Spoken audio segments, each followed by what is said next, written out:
नई tax regime में 12 lakh standard deduction मिलाकर 12,75,000 की छूट और कम टैक्स वाले स्लैब के बाद अब सवाल यह है कि फायदा कहाँ है, नई टैक्स रिजीम या फिर पुरानी टैक्स रिजीम में। एक सीधा सा जवाब यह है कि अगर आपकी इनकम 12,75,000 या इससे कम है तो टैक्स रिटर्न फाइल करते समय भूलकर भी नई रिजीम के डिफॉल्ट ऑप्शन को मत छेड़िए। अगर मान लीजिए कि आपने पुरानी टैक्स स्कीम को अपनाया होता तो कितना टैक्स भरना होगा?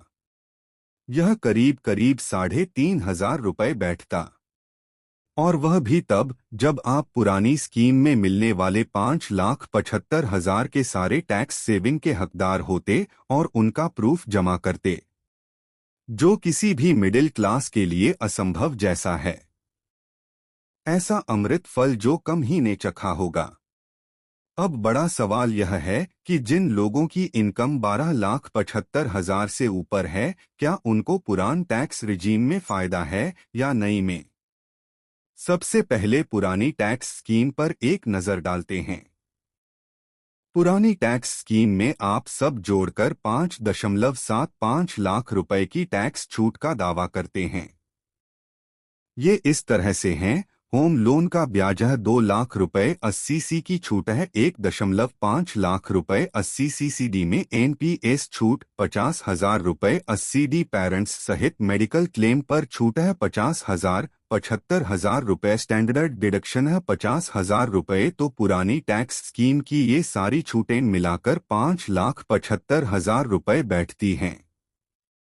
जैसा को ऊपर बताया गया है कि यह मिडिल क्लास के लिए वह अमृत फल है जिसे कम ही चख पाते हैं। पुरानी स्कीम की सारी छूट असंभव ही है।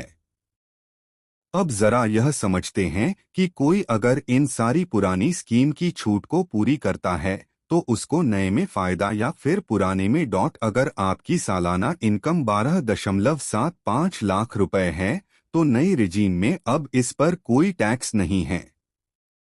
पुरानी रिजीम चुनने पर और 5.75 लाख रुपए की छूट और HRA क्लेम करने पर भी आपको 3,500 के करीब टैक्स देना होता। अब मान लीजिए आप साल में 13 लाख कमाते हैं।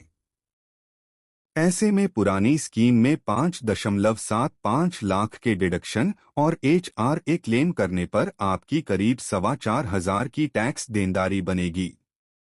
नई रिजीम में 75,000 का टैक्स भरना होगा डॉट। अगर आपकी सैलरी 15 लाख है, ऐसे में पुरानी रिजीम में 11,500 की टैक्स देनदारी बनेगी।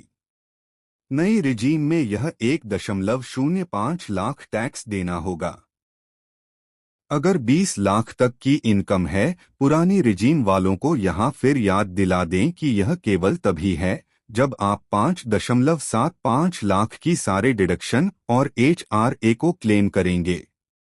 अगर आपने कोई फ्लैट लिया है और उसकी EMI जाती है जिसका प्रिंसिपल अमाउंट को छोड़कर 2 लाख ब्याज आप भरते हैं, तो आपको निश्चित तौर पर पुरानी स्कीम में फायदा है डॉट। पुरानी रिजीम में 5.75 लाख प्लस HRA की छूट के बाद टैक्स देनदारी 77,500 रुपये बनेगी। नई रिजीम में यह टैक्स 2 लाख रुपए बैठेगा। अगर 24 लाख सालाना इनकम है, पुरानी स्कीम में 1.44 लाख रुपए का टैक्स बनेगा और नई स्कीम में 3 लाख रुपए का टैक्स भरना होगा।